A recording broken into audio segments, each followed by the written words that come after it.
onto variables. Yeah, so let's jump across firstly. So Python, what is it? It's kind of a fancy calculator at the very base of it. So I've just written, so this here is our Python, IPython notebook. Sorry, Jupyter Notebook is the current cool name for it. And what does it do? It's a fancy calculator. So I can just do things like 1 + 1. I can run that. I'm going to select my Python interpreter, and then it will run. It will run, and it will show here that 1 + 1 is in fact 2. We could add some more things. Convention when writing Python to have some spaces around your operators. We could change those to be other things. I'm going to hit run, get 8. What else can we do? We can do all your normal operators and things. So you could do multiplication, which is this star sign. So we get 12. We can also do non-integer numbers. So you could have 1.45 divided by 2.4. Let's see what it comes out as. So we get, our floats, as we call them in Python. We can do minus, of course. We can also do multiple lines of multiple things. So 4 times 2. Oops, no brackets yet. Minus 1. So just your regular kinds of math things. We could also chuck in some brackets. So this will take care of your order of operations for you. But if you want to override that, as you often do, just like you might do in Excel, you can use your brackets, or as you might do in your scientific calculator, and you get that. So 2 + 4, 6 times 5, 30. You could even do things like squaring something, or whatever you want to the power of. So you do by using this double star sign. So those are some of your math things you can do, regular things. But why? Why is it better than a calculator?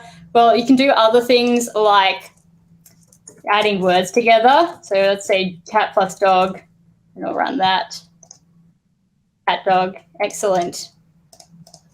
That's a flashback to the 90s TV show. You could also multiply things. So, have a think, what might this do? That's going to give you cat, cat, cat, cat, cat, or something like this. Times, let's say 8 plus Batman. Yeah. Oops, we want a space in there because it doesn't put the space in for us. No, Batman. Yeah, so just a few options there. For things you can do with strings, and sometimes these could be useful, like adding 2 strings together if you wanted to print something out, like someone's name and a welcome message. That makes sense. I don't often have needs for multiplying strings, but just very occasionally you'll want to do some sort of quirky display.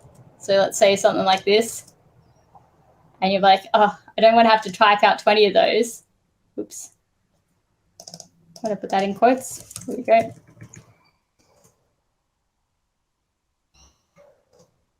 And you'll get a beautiful display like this.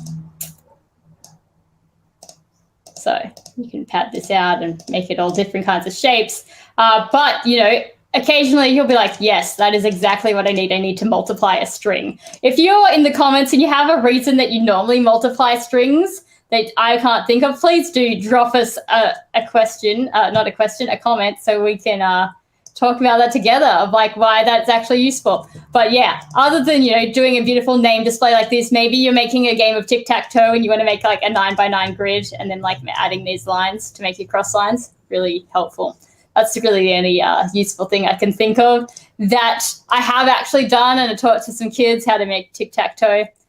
So we've got some things you could do with Python like that. There's also lots of other things which we won't go into details of how they work today, but you can do things like use car in carpet.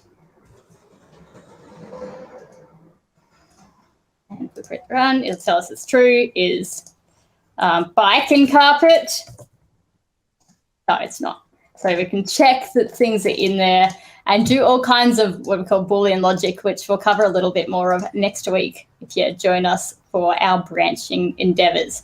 So we've got a few options of just random things we could do, but why on earth would we want to do any of these things? Well, they all come together to make something big, and these are just kind of some of the basics that under the line you can sprinkle in that you can start to build on top of.